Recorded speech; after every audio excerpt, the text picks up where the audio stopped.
and that is Jaylen Clark, who a little bit older again, is 21, from UCLA. He's a bit bigger, 6'5", probably a mid to back end second round player.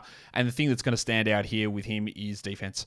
Like steal rate, unbelievable. Like that's 3.1 steals per 36 minutes for Jaylen Clark. Free throws not good, 3-pointers not good, 22 usage, but it's defense with Jaylen Clark. And we know that defensive guys are valuable, but then when you get to the pointy end of things and into larger roles, when you can get left alone on offense, it makes it hard for that defense to catch up to it. So I think, well, you can disagree with this if you want, but we look at the defense and go, yeah, it's ready, we're good. Perimeter defense, it's great. Defensive playmaker, that's really strong.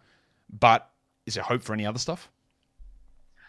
See, I don't know, and this hurts me because we've had a chance for the No Ceilings team. We've actually interviewed Jaylen Clark, and he's a fantastic young man.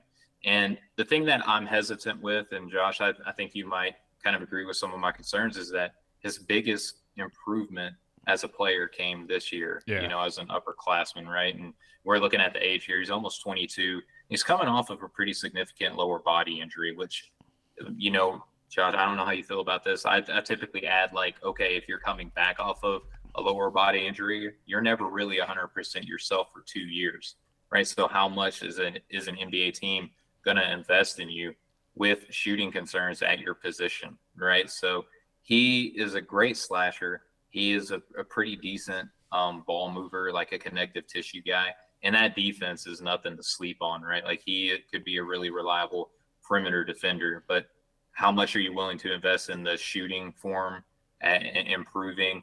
How much are you willing to invest in a guy who's probably going to get picked up in the second round in 2 years from now, when we might not see the full effects of that lower body injury wearing off? I still would invest the second round pick in him. I have him at 55 on my board, but I totally get the wide range and also the upside of that. Like, he is a tremendous defender. I get why there are people that have him higher than me.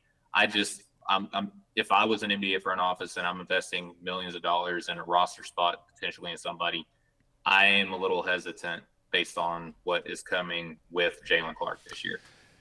Yeah, I am too. Like I have him. I think I've got him like just outside of the top 60, which you probably get adjusted at some point because that defense is there. But the point you bring up about guys who take these big steps forward as upperclassmen, people will often criticize, man, you focus so much on youth and there's older players who have success all the time, and that's true. But my thing here is when we look at this year's draft, 2023 draft, it's really, really strong, right? Last year's draft was considered particularly weak over the last few years, and I think that has sort of panned out. And the fact that this guy, not against the guy, again, great kid, all that sort of stuff is true. But when you have an opportunity where a weak draft is and you don't come out in it, makes me think when he could have potentially gone higher because of the lack of strength in that class, makes me think that the part of the reason you were able to be as successful as you were is being 3 years older than a lot of the players you were going up against and pushing into a larger role on your team because you're older. That's always a little red flag. It's not the be all and end all, but I always look and I go, okay, why didn't you come out last year? And I have the same idea, like Chris Murray, even like a Taquavion Smith. You could have come out last year, and you could have probably gone a little bit higher than what you did this year. But why didn't you? So that always leads me to some concerns with it. So that's how I view those guys who really burst when they're juniors or seniors. Yeah, I think that there's any sort of mechanism that you have for yourself in your draft evaluation. There's support for it, and there's reasons why it doesn't always pan out.